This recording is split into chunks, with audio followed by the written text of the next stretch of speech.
one game away. Blow up. We're playing for something, man. We're playing for something. It's gotta mean something to you. It gotta mean something. Everything you got. Everything you got. Let's finish this. Do it, fellas. Let's go. Let's do it, fellas. Finish 2, 3. 1, 2, 3. Finish. How the fuck I pay a couple card notes and ain't even whipping? How the fuck I'm putting food on the table while I ain't living? Cursed from being alone with these dreams of a happy home. So when I think it's really love, I give them anything they want. I got stupid shit I did as a kid defining me lately. When I try to open up a new chapter, they still hate me. My mental my only drug, so I'm doing this shit alone. Last time I fought depression, and she got me on my zone. One bad move from thuggery, hit record from luxury. Pop said some shit that stuck with me. All it take is a mustard seed. Yesterday I caught $40 a pot those. Homie, As a kid, my passion was always football, right? But being taken away from the game, I didn't realize that my passion was playing football. Yo, I fuck with Jameis Winston so much, bro. Jameis Winston is so hilarious to me. Like, for one, I like Jameis Winston, for one. As a player, I just think Jameis throw a lot of interceptions. I get that, but I love Jameis. But you want to know what? I like Jameis for a couple reasons. But real fast, I just thought about this. This literally just popped up in my head. I think the reason I like Jameis so much at times is, for one, he not my quarterback, so I don't have to care about him throwing interceptions left and right because he don't play for the team that I root for. Two, it's just fucking football, so I'm not gonna hate him, man, because he throw a whole bunch of interceptions. Three, I don't view every quarterback's through a Tom Brady, Aaron Rodgers, Peyton Manning lens. Okay, so I can appreciate other quarterbacks' greatness. I don't have to look at everybody through that same lens. Oh, they gotta be Patrick Mahomes.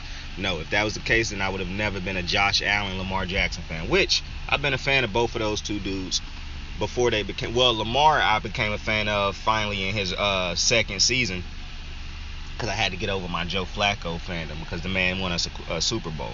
But I never rooted against Lamar or nothing like that because he my quarterback, so I would never do that anyways. But I didn't want him as our quarterback at first because I didn't think he could play the quarterback position effectively enough to, you know what I'm saying? I was completely fucking wrong. This dude is an absolute fucking mega superstar. Like, this dude is a generational talent.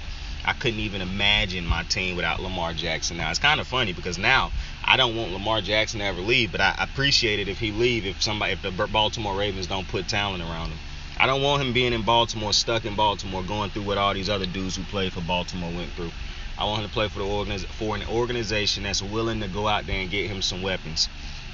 And to be completely honest with you, I done said this before, the Miami Dolphins looking real enticing. That's all I'm saying. That's all I'm saying.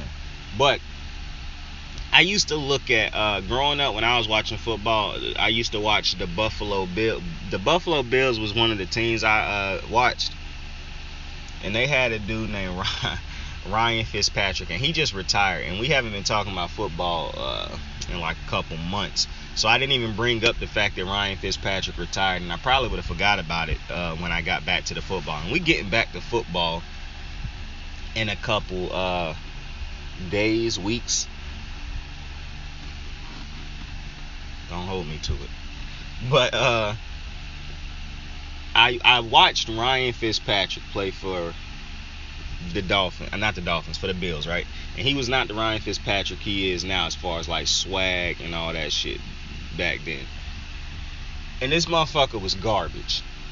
And I was very sure that the worst quarterback I had ever seen in my lifetime was Ryan Fitzpatrick.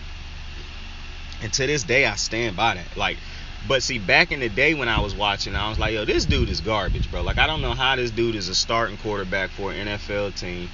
I don't know how this dude keep getting starting jobs once the Bills finally let this motherfucker go. Like, Ryan Fitzpatrick was like the first quarterback that wasn't a starter, that was a starter. And I was like, yo, what the fuck is going on right now? Like, they trotting the dude out there every year, and he is not a starting level quarterback. Like, I don't know if y'all can remember this dude named Matt Schaub who used to start for the Texans. I thought Matt Schaub was a better quarterback than, mind you, Matt Schaub had a couple good years. But Matt Schaub, he used to play for the Texans. I used to. Now he went out sad because he went on that interception, that pick six rally, where he was throwing a whole bunch of fucking pick sixes his last season before he got shipped off to Atlanta. But it's so crazy that Atlanta get these quarterbacks to throw pick sixes because they got Josh Rosen over there. He threw a pick. Anyways, I used to think Matt Schaub was better than Ryan Fitzpatrick. Now I wouldn't take Matt Schaub over Ryan Fitzpatrick now, but that's because I'm a big Ryan Fitzpatrick fan. But when I used to look at this motherfucker, I used to be like, yo, this dude should not be a starting quarterback, yo. Somehow this man is a starting quarterback right now. This is nuts to me. Like, I could never understand it. And then it was around the time where he was playing for the Jets, where I was like, you know what? I'm just about to embrace this dude, man. Like, he is by far the worst quarterback I done ever seen. At the time, people was trying to say Jay Cutler was so garbage. And I'm like, Jay Cutler, more athletic, got a better arm. The only thing with Jay Cutler is motherfuckers say he don't really want to be here. Which, I'm going to be honest with y'all, man. I don't have a problem with an athlete who is only an athlete because they want to make the money. Motherfuckers go to work every day because they need the money or want the money, not because they like the job. That's why I don't have a problem with Kyrie not liking basketball, looking at that as a 24/7 job. Here's the thing. Would I want those players on my team? Fuck no. If I want to win. If I'm all for a championship and that's what I want to do is compete for championships, then I have to be knowledgeable enough to know that them is the type of players that I cannot be on the team with, because I know the maximum effort that I'm willing to go to and give for a championship, they're not, because they are more so concerned with their bread. I have to understand that they won't do certain things because they're not trying to get injured, because that could fuck up their bread. And I'm cool with that. That's the reality of it all. People hate some athletes for not liking the sports. Like, I hear a baseball player, Tim Anderson. I don't want to misquote him, but I'm pretty sure I saw an interview with him and CC Sabathia where he was talking about, like, he don't actually watch baseball or like baseball. He just good at baseball. And I have no fucking problem with that. Why do I have to need him to love the sport of baseball and he already good at it? He don't cheat me in effort or nothing like that. Why is it a requirement that he love the game of baseball? That's why when I hear old heads in football and basketball talk about some of the young dudes, oh, they don't, you know what I'm saying? They hate on the generation that get it easier because it's just how things go, natural evolution. And so, you know, they like to throw things around like, oh, you know, they don't want it enough and they don't love the game. They just care about the money and what the game bring you. You're damn right, they should. It's generational wealth they getting introduced to because they good at a sport. If they don't love the sport, I don't give a fuck. As long as they not cheating me on effort, we good. And now it's gonna be somebody who say, well, you just said that people who play for money might not give you extreme effort. Listen, I know it's hard to understand this. Let's use Kyrie. Kyrie not cheating you on effort. In big games, Kyrie not cheating you on effort. You got to look at the little things when I'm talking about. They might not come to every practice that you might need them to come to. They might not give 1,000% in every practice because they don't have to love the game. They're good at it. They love the money and the things that it brings to help them do other things. And I'm not mad at that. I think that's the thing fans got to start to understand at some point in time. Like, yo, just because y'all are fans and stans and fanaholics or whatever you want to call them, and you die, live, and breathe by these sports teams, bro, y'all look at these players as just here for the moment, and you're going to have a new one tomorrow. So you can't be mad at a fucking player who you view as that or like that for saying, I'm not really in love with the game. I'm just good at it, and I love the money I make. Straight up. I'm pretty sure dudes who climb up on, you know, the high up in trees and shit, to cut down trees and shit, the lumberjacks, I'm pretty sure a lot of them dudes don't love the job, but they love what it pay. Now, maybe some of them dudes do love almost, you know, experiencing that death type thrill all the time. There's people out there like that, but, you know, we done got so far away from what I was originally talking about. This is, see, the shit, when I do shit like that, that's how I forget what I originally was talking about. This is why eventually we're going to start hiring or having other people on the show with me. This is going to be a show eventually with other people on it.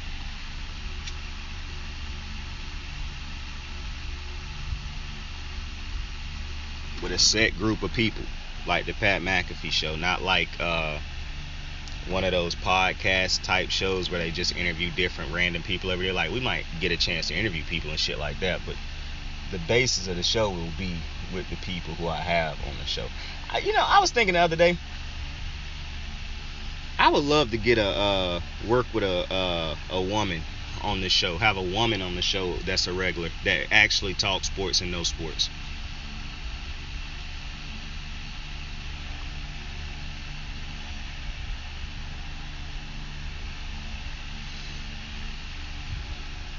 Because I look at a lot of the women on some of these networks. For one, most of them is just host. But you got the Sinead Gumakays, the Ellie Duncans, the L Duncans of the world, who actually fucking great at their job, who can break down sports and talk sports just as great as anybody else. The shit's crazy. But they'd rather have bozos on the screen that don't know what the fuck they be talking about most of the time. I was on Twitter the other day and somebody was going in on an athlete the other day. Yo. Matter of fact, let me just run back to Jameis real fast. Let me finish that thought. But so Ryan Fitzpatrick, eventually getting back to Ryan Fitzpatrick and the Jameis of it all, why I think I like Jameis Winston is how we started. But I think it's because I became a big fan of Ryan Fitzpatrick being garbage, realizing motherfucker don't play for my team, so I don't care. Just enjoying how bad at football this man was at times, and how good he can be the next moment. Like he was Jimmy G before Jimmy G was Jimmy G, bro. And I truly do believe Jimmy G is a worse quarterback than Ryan Fitzpatrick. But he don't have the leeway that Ryan Fitzpatrick had, because Ryan Fitzpatrick got to throw the ball. Jimmy G is within the confines of a system that don't overextend him and don't really ever underextend him, because they run the ball so good, so I can't really say they underuse him at times and whatnot. But because I like Ryan Fitzpatrick so much, because I do think still to this day he the worst quarterback of all time, but as a fun thing, like not as a hating on him, because I like Ryan Fitzpatrick. I think that's probably why I like Jameis. But Jameis is better than Ryan Fitzpatrick, so Jameis will never touch the worst quarterback thing. Now, if I had to actually be serious about who the worst quarterback I done seen, Ryan Fitzpatrick wouldn't be that no more, but I'm still calling him like the worst quarterback as like a fun title, because that's what he was for me most of my football career. Now, if I had to think of somebody who legitimately worse than him right now, you already know who I want to say. If you listen to me, you already know who I want to say. Bro, OG mid, King mid, King below average. Cleveland done did everything around him, and yet people still want to blame Cleveland, the players, the coaches, the organization, just because this motherfucker, the first pick in the draft, can't live up to being the first pick in the draft. Damn. Motherfuckers ain't even asking him to be the first pick in the draft no more. They just asking him to be average. Like Baker. Be average, bro. So, But that's just me. Some people hear that and be like, oh, hot take. No. It's not no hot take. I truly believe with everything in me that Baker Mayfield is a worse quarterback. Baker Mayfield is a worse quarterback than a lot of people. I hate it when people get on TV and be like, well, he definitely one of the 32 best quarterbacks in the NFL. You know how stupid a comment that is, bro? I can literally say, yeah, he one of the 32 best quarterbacks in the NFL. He the 32nd best quarterback in the NFL. What kind of sense does that make? Why would any NFL team want to start their franchise, want the quarterback of their franchise to be the 32nd best quarterback in the NFL? Or anywhere near. Like, what team walking around the NFL is okay with not having a top 10, top 15 quarterback? And top 15 is pushing it. Like, come on. Like, I'm going to just name the quarterbacks off the top of my head that you would want over. Like, okay, so Lamar, Pat, Josh, Brady, Aaron,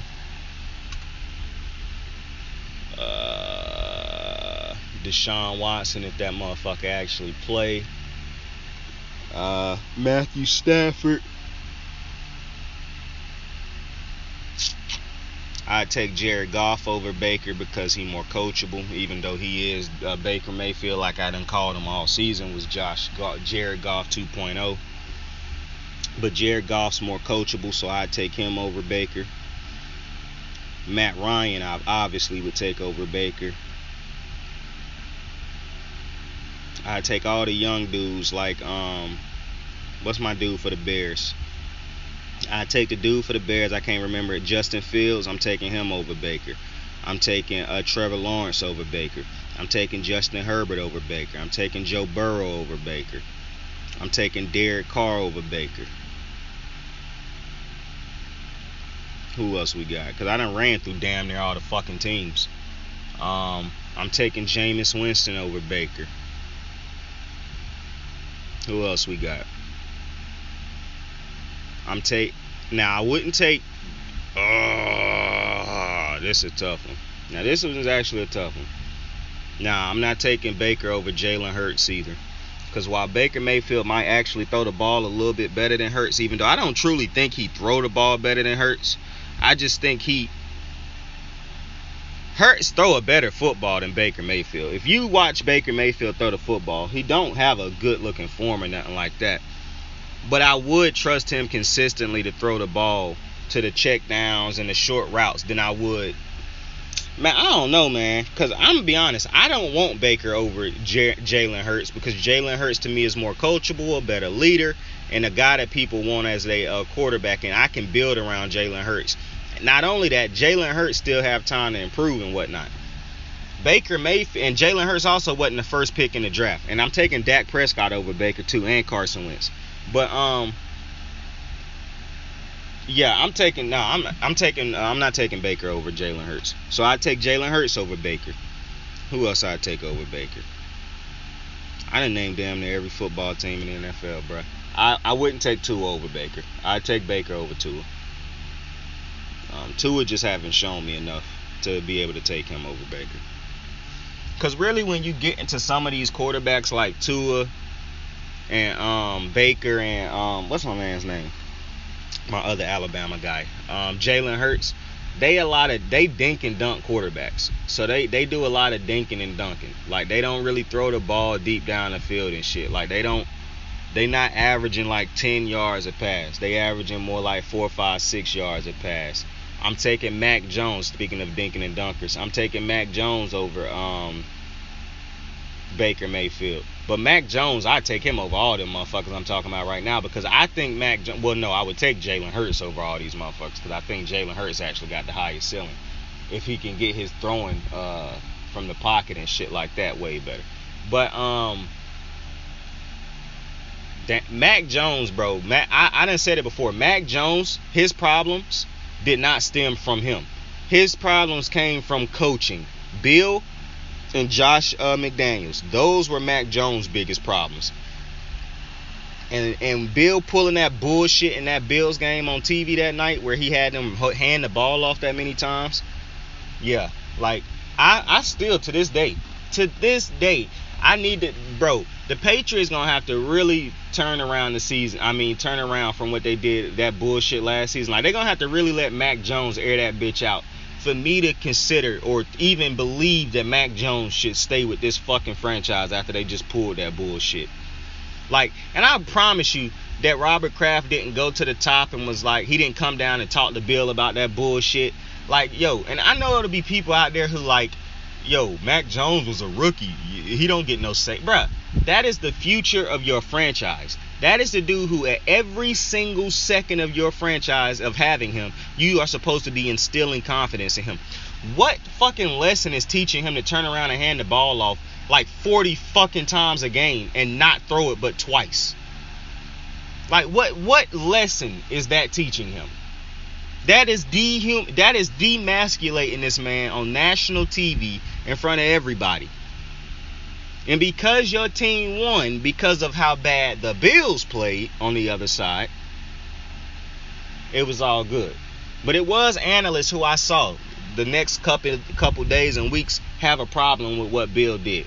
And I agreed with what they were saying, because you don't do that to your young quarterback, especially a first rounder, bro. This dude Mac wasn't no garbage can or nothing like that. This wasn't no dude who was throwing picks out the yin yang, so you had to put a leash on him to stop him from throwing so many interceptions. This was Bill Belichick's ego, and Bill Belichick's ego is beginning to hurt his team. This is not Tom Brady on your team no more, bruh. Your ego can no longer run rampant like it did when you had the best player all time on your team. Now you have a young quarterback, and this is one of my problems with sports teams. And we done got so far away from the Jameis and stuff. I'm gonna retell back to Jameis though. But this is one of my things, because I remember when I was listening to, and we going back into baseball, when I was listening to Ronald Acuna Jr. talk about how he didn't really like some of the things that Freddie Freeman and them and the Braves enforced on him when he got there. And to me, that's not even just the Braves. That's a lot of different baseball teams where it's like they so stuck in these old ways of baseball and these old unwritten baseball rules that any young motherfucker like Miami and they dudes not liking Jazz Chisholm or having a conversation with Jazz Chisholm because he have too much fun. Like, what the fuck? You got players like Ronald Acuna Jr., Jazz Chisholm, who are fun baseball players. Fernando Tatis, Nando. These young, exciting, vibrant players who bring life into the game. Fernando Tatis has not played to start this season because of an injury. He is third in All-Star voting for shortstops. In the I think it's the NL they play. No, in the AL. I mean in the NL West, or in the NL period. So that should tell you how fans feel about it. And you got people who will be mad about that. Oh, he shouldn't be. No, that just shows you the type of pull he got, the type of fandom he already have as a young player, as a young, exciting player, bro. So I don't like it that these MLB teams would rather continue to go at these young players for having fun than somebody at the top come down and be like, yo, shut the fuck up with this old unwritten and shit, bro. This is a game that we are trying to grow. We are trying to once again become America's pastime. We can only do that by getting the youth involved. The youth like seeing these motherfuckers taunt and do it. And it's not even taunting. It's not taunting. For one, I get real irritated with these jackass pitchers. Like, one of the pitchers who I think is a phenomenal pitcher, first ballot Hall of Famer possibly. I don't know how the Hall of Fame work in baseball. Madison Bumgarner was a beast in the playoffs growing up when I was coming up. But Madison Bumgarner is a piece of shit as far as like enforcing these the old man on my lawn shit, bro. Like, bro, let it go, bro. This is a game. This is not law school, bro. This is not a police academy. This is none of that shit. And even the police don't take their jobs as serious as you can see. Like, for these baseball pitchers and managers to take this shit so you have to uphold the respect of the game and integrity. Bro, the game was racist back in the day, bro. Y'all was hurling around the N-word with the hard ER left and right, bro. Like, what are we talking about right now? So I really don't understand this baseball's refusal to inject their game with life. And bro, it was a brawl in baseball the other day between the Mariners and the Angels. Off of a bunch of bullshit, the Angels had a baseball thrown. Mike Trout had a ball almost hit him in the head the other night. He did not get hit in the head, but he almost had a ball hit in the head, and it clearly was not an intentional thing. The Angels, who hit a player in the head on the Mariners, Justin Upton, proceeds to start a dude the next day, or in the day of the brawl, who nobody even knew who the fuck he was, to be honest, just so he can hit players. Like, what kind of bullshit is this, bro? For one, I'm standing with my thoughts that you should be arrested if you throw a baseball at somebody intentionally. That should be looked at as a form of assault. You cannot be hurling 100+ mile per hour baseballs or 98+ mile per hour or 90+ mile per hour baseballs at dudes' heads. Like, come on, bro. Throwing them at people's rib cages, I don't like, bruh. I don't like you throwing baseballs at motherfuckers at all. This is one of the biggest reasons I never played baseball, because of the attitude I had at the time, and then knowing what I knew and my temper. I'm fighting and it's no way they gonna restrain me from not getting my hands on you, my guy. If you throw a baseball at me, you are going, for one, I'm going to pick the baseball up and throw that bitch right back at you. And if I can't throw it back at you, I'm throwing my bat at your bitch ass. And they can charge me for assault all they want to, but your ass will be beat by the end of this if you throw a baseball at me intentionally. I'm gonna keep it a complete ban with you. You throw a baseball at me unintentionally, I'm gonna unintentionally beat your ass. Like, it's no two ways around it. That's why I did not choose to play baseball, because I actually tried to play baseball at one point in time. I actually love the sport of baseball. I think it's a dope sport, but it is very boring. It's hard to sit through some of those games. A brawl should not, mind you, shout out Jesse Winker, a brawl should not be one of the best things in your sport. But because you refuse to inject any type of excitement and life into your sport, because every time one of these young dudes try to do it, they get punished for it. This is exactly why people don't watch baseball anymore. And you got these these dudes on you. Another thing that I think about baseball that's really hurting them, and this is not me trying to be critical of nobody. This is just me making a observation. Because I hear people all the time say baseball is a white man's sport, and that's not true. It's a lot of phenomenal African Americans and people of color who play baseball at an extremely high level. I mean, the best player in baseball history is a black man, so stop it. But when I look at people who break down baseball and talk baseball, and the people who, like, say the MLB 2K games used to show off their baseball games, as far as like the streamers they decide to promote and whatnot, they're all white. The biggest baseball channels on YouTube, they're all white. The biggest baseball channels on Twitch, they're all white. The biggest baseball an analyst on ESPN, or they're all white. So if you don't choose to forcibly inject other nationalities, other people of color, other races into your sport, in a sport that has so many different cultures in it and races in it, then you run the risk of having people run around saying baseball is a white man's sport. Because I done heard that so many times, and I don't agree with it. As far as like who is good at it, like, I don't agree with that. I even heard one yo, dead serious. I had a conversation. I done had this conversation with multiple people who think that it's a white man's sport. One dude who thought it was a white man's sport, by the end of the conversation, he changed it and he was like, okay, well, pitching is a white man's thing. That shit was hilarious. Anyways, to get back to my man Jameis Winston, bro. I saw Jameis Winston's workout. That's the whole reason I was talking about Jameis Winston. I didn't know he was going to talk about this much baseball and football on this episode, because this was supposed to be a Warriors episode and you wouldn't even know it, because we haven't even talked about basketball yet. However, this wasn't supposed to be a Warriors episode. This was supposed to be like a Warriors mixed with Kyrie, KD episode. But either way, Jameis Winston, I just saw his new workout video where he working with the cartoon. He working with the he using them bitches that Adam Scheffner was using in that video that time. I was on Twitter yesterday and I saw a bottle of alcohol that had a snake in it, bro. Like a real snake. And then people started posting a whole bunch of photos of alcohol with snakes in them, bro. I'm like, yo, that's snake juice. And it brought me back to my favorite TV show that I've ever seen, even though I never actually saw it on TV, on a network channel. I only saw it on streaming apps. Bro, snake juice on Parks and Rec did not have a snake in the bottom of it.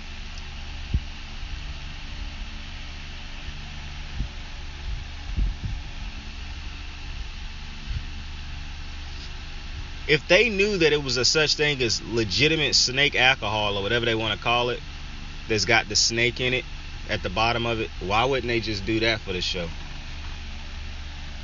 I mean, I'm not mad either way, but it was just astounding to me that because I had never seen this before, a bottle of alcohol with a snake at the bottom of that bitch. Like, and one dude said the snake was like 80% venomous or some shit. I'm like, why people do shit like this? Like, my man, what if you actually do fuck up somehow and have a complication? Like, I'm not gonna be the one who think about that. I'm not trying to kill nobody's fun, but the shit was crazy. How the fact that it was a snake at the bottom of the bottle. Yeah, I like that. Snake at the bottom of the bottle. Snake was down there with all the people's sorrows and misery and pain and regrets and everything else they drinking to. But a snake was down there too, and that shit was crazy. How did they get the snake in the bottle? Did they build the bottle around the snake, or did they build the snake? Okay, anyways, Jameis Winston, hell of a guy. I'm gonna put that video in the front of this video where Jameis Winston, where he was like, you know, and I realized I love playing football. Whatever that shit's still hilarious to me. I never put that video in the front of none of my videos, or I never put him in like none of the shows, and but I done spoke on it before. I'm gonna put that shit in the front of this one. But listen, how dope is the day? How good are we doing today? How dope are we? Let's kick it. Yo, I want to talk about the NBA because Kyrie Irving just re-signed, or he just opted into his $37 million deal with the Brooklyn Nets. Which, to be completely honest with you, I always thought that only one of two things was going to happen with Kyrie. Either he was going to sign a long-term deal with the Nets, or he was going to re-sign or just pick up his option with the Nets. I never thought Kyrie was going to get traded. Like, it never really crossed my mind until everybody started lying on Twitter. And when I say everybody started lying, I'm talking about all those popular accounts that like to lie about shit, and people don't care that they lying. They just like it because it's more about fantasy than reality.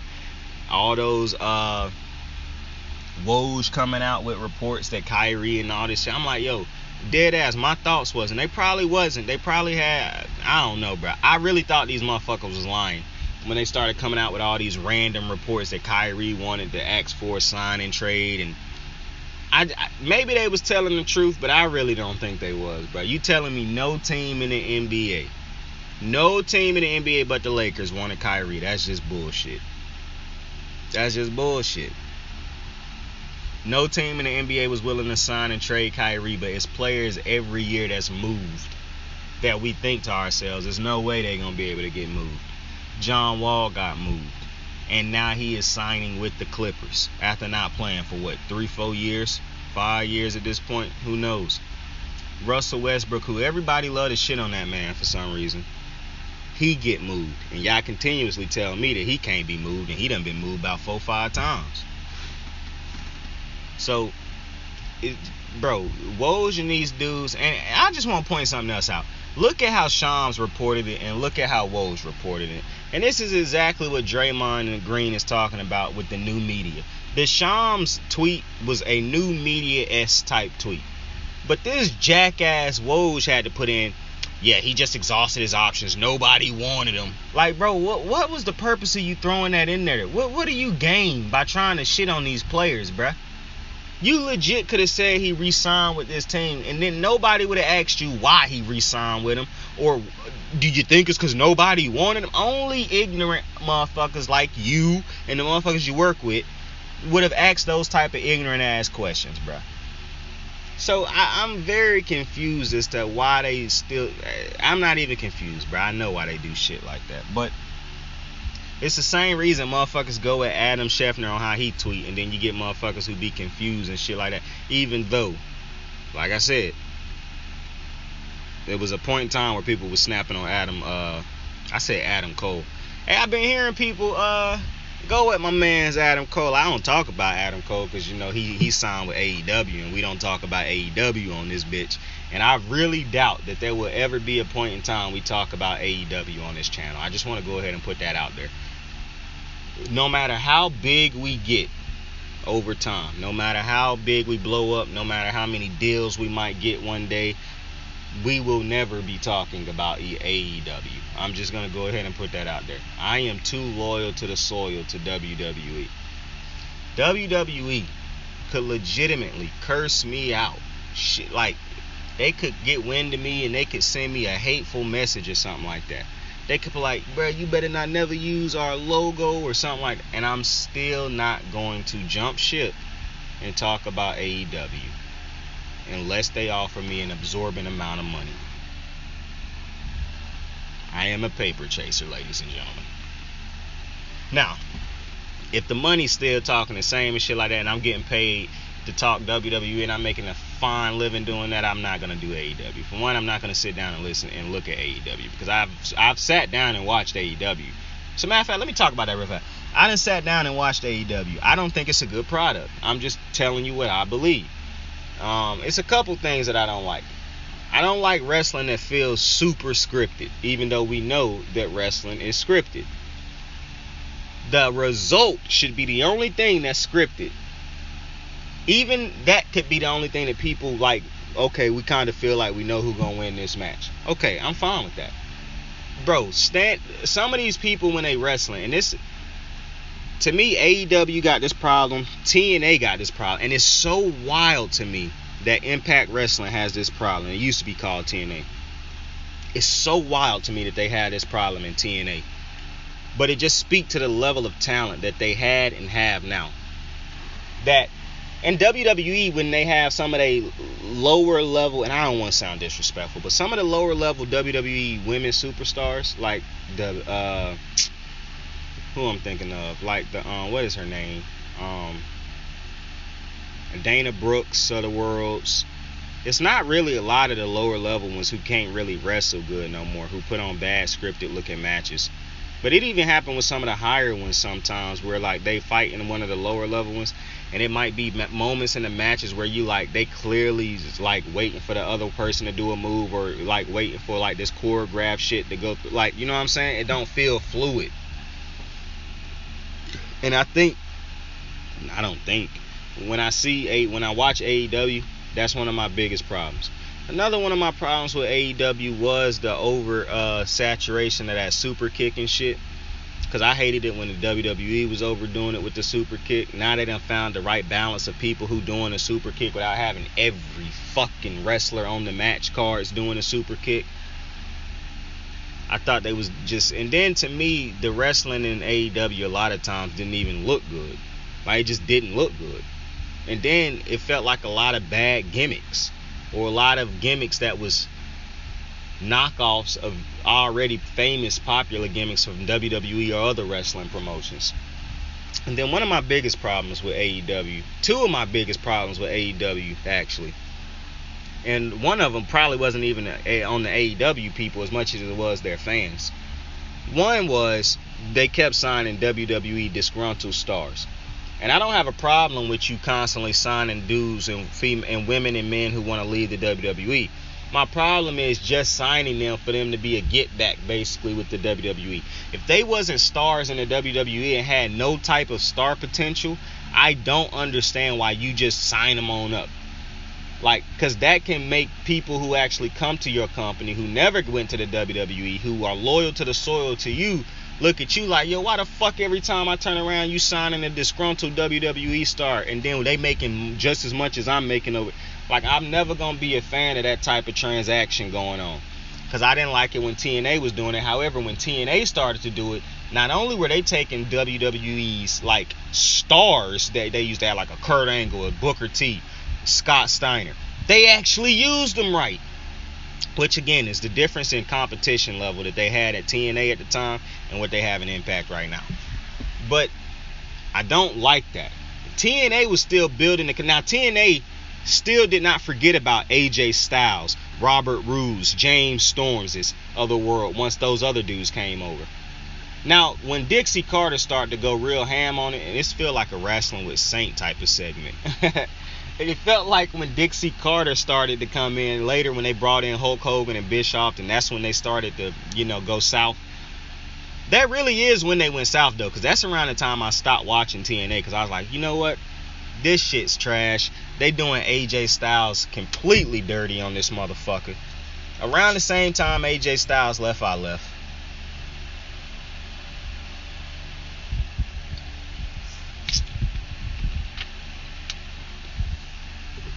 Like, TNA had so many young stars, bro, that they could have turned into mega stars that could have kept their company afloat to this day.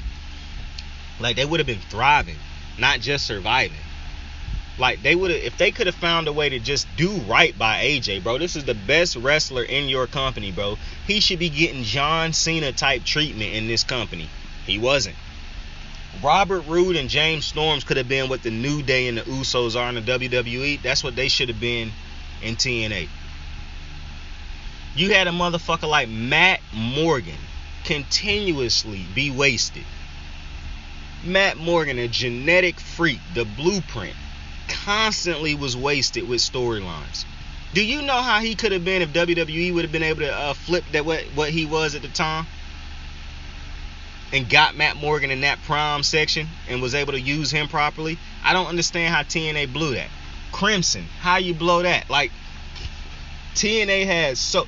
Main Event Mafia is one of the greatest factions in wrestling history. You never hear people talk about it outside of diehard wrestling fans. Because it didn't hit the scales it should have hit. As great as the faction was, it was parts in the faction that where the story started to go south in that too. That faction should have been around a lot longer. The storytelling could have been a lot better. And I'm not saying that was bad. That's just critiquing the Main Event. I'm just saying it's so many things that happened in TNA that if they had just done this or that, they would still be around as TNA. And possibly they could have changed and evolved into Impact, but they still would have had their superstars there, and they still would have been a great company. Another thing that was wrong with TNA was, as much as I actually think they had a great women's division, Gail Kim, Awesome Kong, fucking Angelina Love, Velvet Sky. You had a great women's division, and even though some of those women was there for sex appeal at the time, you did start to grow that division eventually. Like TNA they had it, and then they lost it. It's unfortunate. I know I let you down.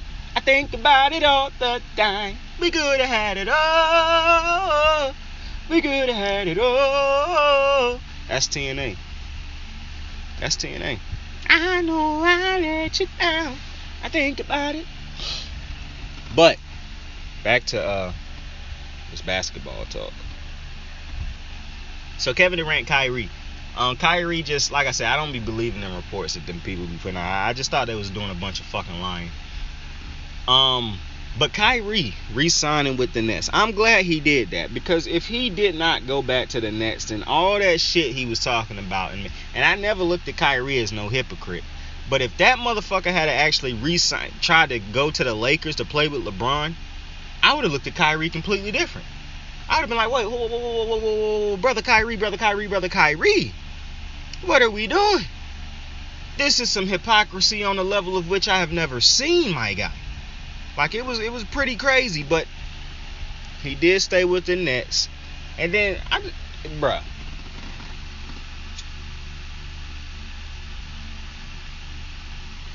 I didn't know how to feel when I heard this, but I'm pretty sure I don't like it. When Kevin Durant basically was talking about, he don't want to have no say in Kyrie's thing, that's a big decision, blah, blah, blah. Bruh, my guy, how long are we going to do this? How long are we going to do this, bruh? I don't understand this. And everybody going to keep blaming Kyrie, Harden, Simmons, and everybody else. But this dude, Kevin Durant, is showing you at every single stop he don't want to have the responsibilities that leaders on teams have.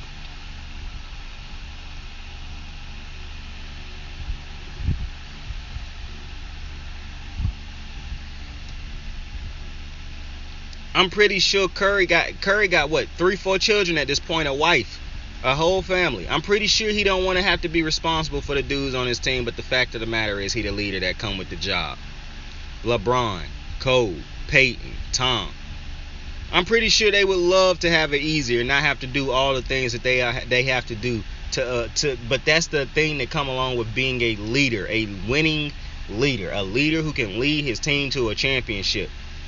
Kevin Durant continue to prove he not that guy as far as that. I think Kevin Durant is a phenomenal second option on a team. But Kevin Durant, even a great first option if you ain't trying to win a championship. Because Kevin Durant keeps showing you that, listen, what would be the problem with asking Kevin Durant to hold Kyrie accountable? I love Kyrie. But Kyrie done told you that this is a 20, and maybe that's the thing. Maybe he know he can't hold Kyrie accountable because he already know what Kyrie is. And if that's the case, then that's very sad. Because Kevin Durant is a championship caliber player. But I'm realizing that Kevin Durant is not a championship caliber leader. Because the way Kevin Durant has chosen to lead the teams that he has been a part of that didn't have Steph Curry, Draymond Green, they haven't won. Yeah, they win games. Yeah, they might win series. They ain't won a championship yet. And that could easily be changed if Kevin Durant took on more responsibility as the leader, bro. Now, I get it. Just because he's the best player, that shouldn't make him the leader. I get that. But if that's the case, then how can we continue to talk about him as one of the best players in the league? If that's one of the things that we require Giannis, LeBron, Steph to do, Kawhi. And like, Kawhi's not a talkative dude, but he still assumed the leadership role on his team. Like, we hear him make demands of the franchise and things of that nature. I remember listening to Pat when he talked about how Andrew Wiggins didn't assume that type of role. So basically he was the leader in nothing but name alone. But he didn't actually do things that a leader of a team would have done, like a Peyton Manning would have went and done. That would have made his life a hell of a lot easier. That's why I don't like it when people complain about how unreliable Kyrie and these dudes are for Kevin Durant. Because clearly Kevin Durant don't have a problem with these motherfuckers being unreliable. Clearly Kevin Durant don't have a problem with these motherfuckers not caring that much about basketball on a daily basis. Clearly Kevin Durant don't have a problem with these motherfuckers showing up when they want to. Clearly Kevin Durant don't have a problem with these motherfuckers keeping drama constantly going on around the organization. Clearly Kevin Durant don't have a problem with Kyrie not feeling like basketball is the most important thing in his life. But it's very confusing when you listen to Kevin Durant talk about how basketball is the most important thing in his life, how he want to win a championship and compete for titles, but put himself in this type of situation. And I understand the beginning. Nope, because I already done said you knew what Kyrie was, you knew what Harden was, and you still made this type of decision. But Kevin Durant and Kyrie have proven that they need a LeBron and a Steph Curry type of player in front of them. That just so happened to be the ones that they won with. But two dudes who are willing to sacrifice pieces of themselves in order to accomplish the ultimate team goal. Two dudes that's willing to give 1,000% to the team. That's willing to sleep and breathe basketball and make people uncomfortable at times because they have to do things that leaders do. Kevin Durant don't seem like a dude that's willing to make nobody uncomfortable. He don't want to shake up nothing. He don't want to make nobody feel bad. He don't want to do none of that. He don't want to have those real conversations. And maybe Kevin Durant is having these conversations behind closed doors and we don't know.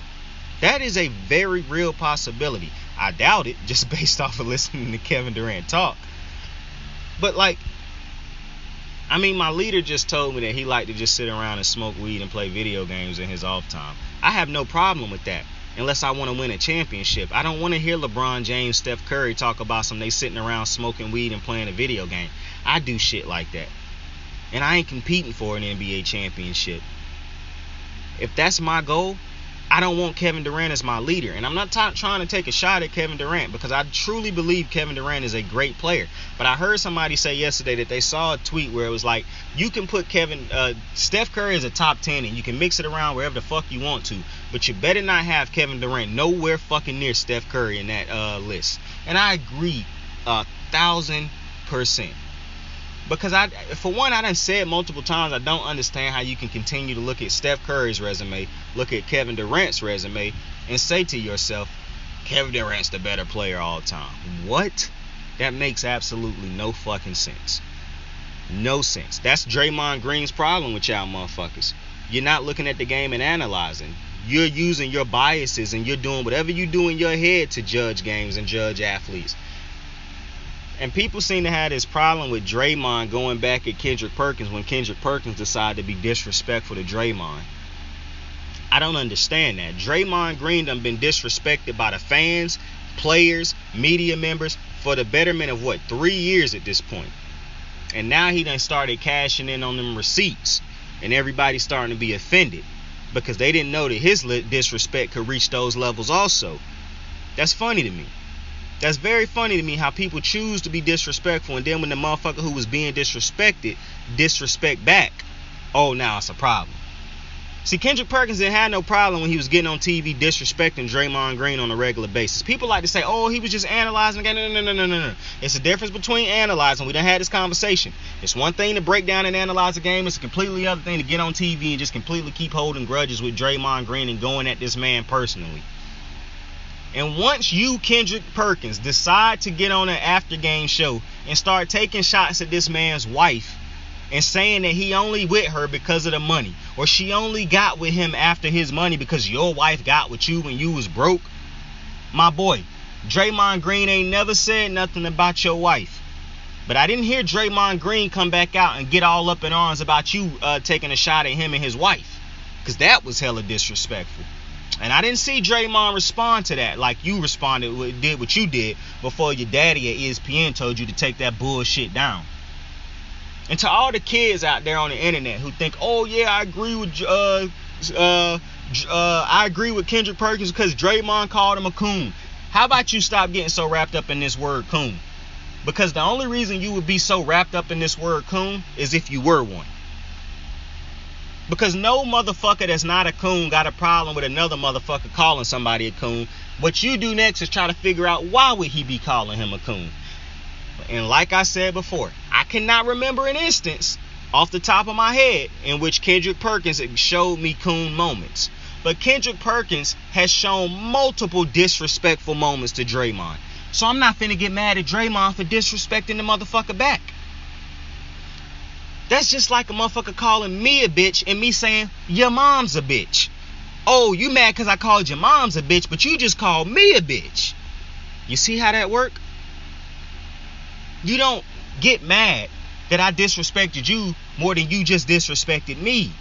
Just because my disrespect topped yours don't make your disrespect no less charming, my guy. And so all these dickhead fans out there who are mindless with no brain, who can't seem to see. Now, I will say this. Most fans, for one, are retarded, or not, that's the wrong use of word, are just fucking stupid. And they don't know the difference between analyzing and disrespecting. That's why you got these bozos saying that Skip Bayless is right for calling Russell Westbrook. And I just would like to see all of these jackass fans who like to do that shit go up to Russ and say that shit to his face. Or go up to any of these athletes and have that same type of gall and intensity. But this is what I want more.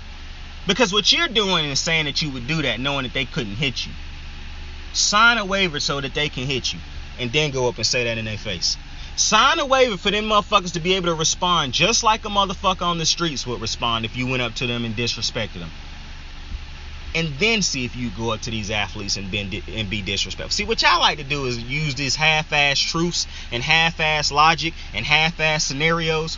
Oh, I would go, Russ said we wouldn't say that to him in the street. I would say that to him in the street. Because you know if the motherfucker hit him, you sue him. If he hit you, you sue him. Now let's take that ignorant part of it out of that, okay? Now if you signed a waiver that where you could not sue him, would you go say that to his face? No, you wouldn't. A bunch of you motherfuckers on Twitter are a bunch of clowns. That's why motherfuckers like me walk around saying that Twitter ain't real. Because a bunch of you goofy motherfuckers is just like Kendrick Perkins. You find your energy off of Twitter. That's where you go to find your validation. That's where you go to find your love. That's where you go to sit amongst the people who just as ignorant as you. Kendrick Perkins getting online doing all that cursing and shit like that. All this shit don't even sound right that he's saying. You won't pour no milk on cereal. You won't bust a grape in the fruit. For one, bro, don't use a Hove line, but especially because you won't either, bro. Like your fat ass won't bust a grape in the fruit fight, bro. You got whole kids out here, bro, talking like that. Like, you got people on Twitter clowning Steven Jackson because his old ass going back to old block trying to prove he a gangster or some shit. Bro, you 40-something with kids, bro. At what point in time is that shit? What point in time are you too old to be doing that type shit? At what point in time is that a point that you no longer need to prove? At what point in time is Kendrick Perkins what are we doing? And then people say, well, Draymond got a kid too. Bruh. Draymond Green is analyzing and breaking down games. And when he say something truth, like when he broke down Cedric Maxwell. getting up in arms about Draymond Green talking about the back in the day fighting and shit. Nothing Draymond Green said in that statement when he broke all that down was ignorant. It wasn't a personal attack at anybody. It was a factual, well-educated, and well-informed statement. Now, you may not have agreed with it, but nothing he said in that warranted a personal attack or a personal disrespectful attack, which is what came his way after that. But you are telling me Draymond Green should not be able to respond to these things. Now, Draymond Green and Kendrick Perkins been going at it for a minute. They've been approaching each other with disrespect for disrespect, disrespect for disrespect. So at what point in time is it somebody is being more disrespectful than the other? Because I already believe those lines done been crossed. Anytime you start to go down that realm of disrespecting each other on a regular basis, for one, the only thing that can happen at the end of it is somebody fighting. But these two motherfuckers too grown to still be doing this anyways. But what I'm saying is Kendrick Perkins is not good at his job. And that's truly the basis of all this. And I'm not trying to take Draymond Green's side, because, like I said, I wouldn't even approach this how Draymond approached it. I'm not going to respond with the disrespect he responded with. But I agree, but I understand why he has responded. Now, it's a little bit different when I'm talking about Skip. I'm talking about just addressing Kendrick Perkins. Kendrick Perkins is a nobody to me, as far as if I'm Draymond. Like, you're a nobody.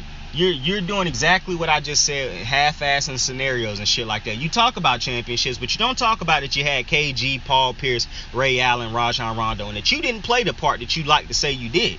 You could talk about getting to another championship with OKC, but even Kevin Durant came out and told us how valuable you actually were to that team. Like, what are we doing? And like Draymond said, bro, you played the game. You don't have to come out and say some of the stupid shit that you say. Not to mention, Kendrick Perkins already came out and said that the people on ESPN will convince him to try to say some shit, and he'll say, you know what, I will say this. So the motherfucker clearly is a puppet at times on ESPN. And listen, I don't have no personal, beef or, well, clearly not a beef. Motherfucker don't know who I am. I don't like Kendrick Perkins just as an analyst. I think he's a terrible analyst. But like Kendrick Perkins, the person, I don't judge those when I'm talking about these. But clearly in this situation, it's a little bit different. He letting the person show. I just think it was very goofy, the little video you put out and the shit that you was saying in the video. And ultimately, I don't understand why you had that type of energy. It's almost if you forgot that you disrespected that man's wife. And once you decide to disrespect a man's wife, if he don't put his hands on you, then everything else is free game. Like, Draymond Green could have got way more disrespectful. It's just so funny to me that coon word is what elicited this type of, you know what I'm saying? That's just so funny. And then my man Dre told you to stand on that. You deleted the tweet. Now, it's going to be some people who say, well, you know, ESPN made him. You think Fox or anybody calling Draymond telling him to delete his video? And if they do you think he will? Or do you think he gonna stand on that? Stop playing, man. Kendrick Perkins released that video knowing it was gonna be told to take down. And then he gonna tweet about talking about something. I know I was felt. Bruh, Kendrick, you are 40 plus something fucking years old at this point, ain't you? Or about to hit them 40s. You clearly, by the definition of obese, you are it. Bruh, what are you talking about, bruh? You sit down in ESPN chairs, bruh, and be hating the way your stomach stick out, bruh. You got bigger concerns than trying to fight Draymond Green. You got bigger concerns. You got a whole child, bruh, and a wife. You talk about this happy life, sleeping with the AC and shit on, blowing in your face, but then you get on Twitter and act like that. You get on ESPN and act like, and the real problem with Kendrick Perkins, in my opinion, because I've seen Kendrick Perkins type motherfuckers before. Kendrick Perkins is a wannabe bully. And to all these people who keep saying, oh, Draymond Green won't do nothing. Yeah, he told you. He not going on the court to fight nobody. Now, if it ever come down to it and he have to, just like most motherfuckers, yeah, we're going to get to scrapping. But I don't go onto an NBA court to fight motherfuckers. And it's always funny to me when a motherfucker get out-talked verbally in the verbal assault battle. When they feel like they don't won that verbal assault battle, it's like, oh, well, you won't fight. But what are you talking about fighting, bruh? Draymond Green didn't even bring up fighting, bro. What are you talking about fighting, bruh? And now Kendrick Perkins, you won't bust a grape in a fruit fight. Like, bro, what are you talking about, bro? This is what I'm saying, man. And then y'all hop on this man's penis instead of just addressing like, bro, you do have a bunch of ignorant ass takes. You do say a bunch of stupid ass shit. You do disrespect Draymond on a regular basis. You did disrespect Draymond and his wife a couple weeks ago. This is all things that you did. Stand on that. Don't get offended now. Don't try to get offensive and jump off the roof now. Don't try to jump off the porch now. Don't try to say, oh, you won't fight. Bro, we ain't talking about fighting. We talking about your disrespect, and I'm calling you on it. Now you want to fight. Now you want to talk like that. What are you talking about? And of course, you know, Slave Master ESPN gonna stand in the background and be perfectly cool with it.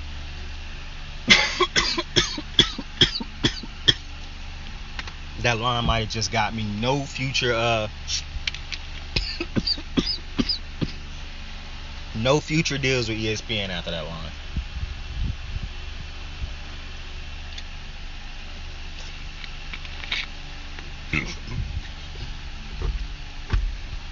Just like when Kaepernick's wife called Steve Bisciotti and Ray Lewis a slave owner with his house nigga.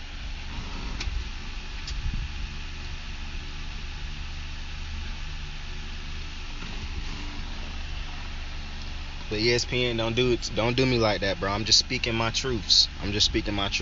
Y'all know y'all wrong for letting two black men constantly go at it like that, and especially since you employ one of them. You wanted to step in. I said a couple weeks ago, I spoke on ESPN allowing this shit to constantly happen, and the other networks letting this shit happen. And now you see it go too far. ESPN tell Kendrick Perkins bitch ass to take that shit down. Excuse me.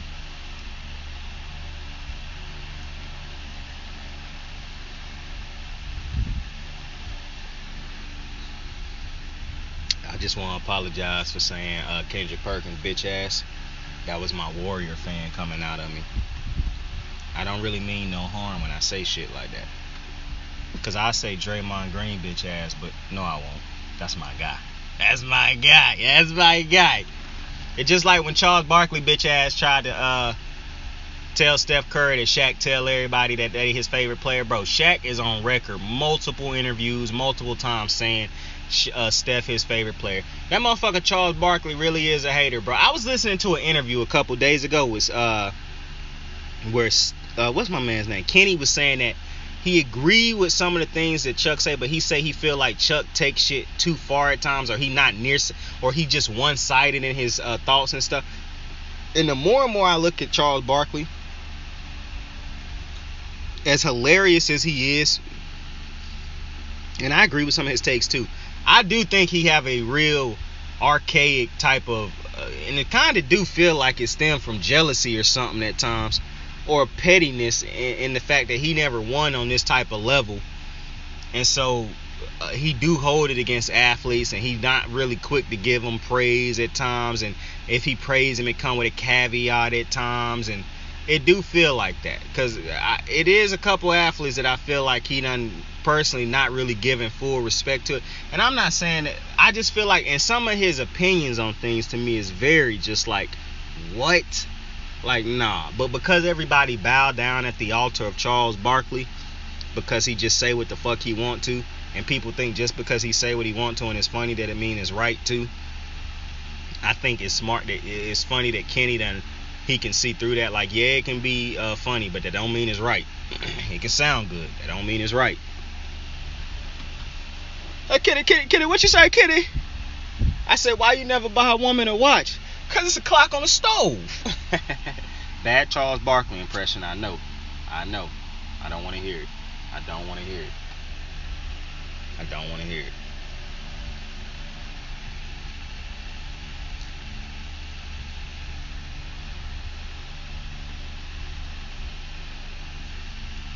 Back to the Nets, though. With Kyrie coming back, I still see reports that's like, oh, it's still a chance he could be traded. That was just them lying ass reporters trying to stick to that lie that they was telling a couple days ago. But can they win a championship with this team if they all healthy? Absolutely. But if Kyrie don't commit to being a basketball player full time, it's gonna be real hard to get a championship, man. Ben Simmons got to come back healthy. He just missed a year of basketball. You hoping he come back healthy and strong and get his feet back under him quick. And the East can still get better as the teams in the West. I don't have Brooklyn winning a championship. I don't think they'll win a championship with Kyrie and KD. But hey, who knows? Who knows? They could come out and have a fucking season. But I think it's going to also be contingent on if Miami can make another big signing in the offseason to bring somebody over there to be a second to Jimmy, move Bam to the third.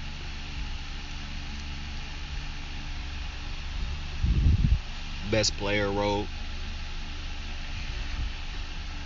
And then, to me, it's just like, who the fuck want to sign with Brooklyn right now? What would be enticing about signing with Brooklyn? I don't hear motherfuckers saying they want to play with KD. He ain't a dude that's going to take you there, or it don't feel like that's how people view him. I don't see nobody rushing to play with Kyrie. So I'm just interested to see how Brooklyn build up the rest of this team, build some depth, because I don't think they're the best team in the... Listen, KD is a generational scorer, but I don't think that he is a generational leader or a good leader at all. And that's, to me, one of the biggest problems with the Brooklyn Nets. If Kevin Durant cannot figure out or just does not decide to become the leader that this team need to get to, because bruh, you're not getting to a championship off of just talent alone, my guy. This ain't that type of team. Other teams have just as much talent on them than Brooklyn. This ain't Golden State where it's you, Steph, Clay, Dre, Iggy, and all them boys. It ain't that type of overpowered talent. And even then, I would contend if that team didn't play like a team, you guys still would have a loss. You take Curry out that team, you motherfuckers would have lost, but that's neither here nor there. It's my Curry bias coming out. But I just don't see it in Brooklyn right now. But NBA free agency coming up, so football talk is still being pushed to the back burner right now. We got to get through the whole NBA offseason. I told y'all once we started talking NBA basketball, we was going to be talking NBA basketball. And y'all fucked around and let the fucking Golden State Warriors win the championship, and by God, that means we're going to be talking basketball year-round this year. But I appreciate y'all for joining me on another episode of Kickin' It with Saint. Have a dope fucking day. Enjoy yourselves. Tell somebody you fuck with them. Tell somebody you love them. Go make somebody's day better, man. Saint out. I got the moves like hot sauce. Lil' mama taking the top off. I'm laying down getting topped off. After this, she know she getting knocked off. I know she loving the money, so I keep on thumbing and thumbing. She say she horny when she taking shots, so I keep them coming and coming. Now I'm putting dick in her tummy, scoop her up like I'm raking her something. You would think shawty red track, the way that she running and running. You getting dumber and dumber, you out here chasing the bone. After she finished from giving me dome, the Uber is taking her home. Tight.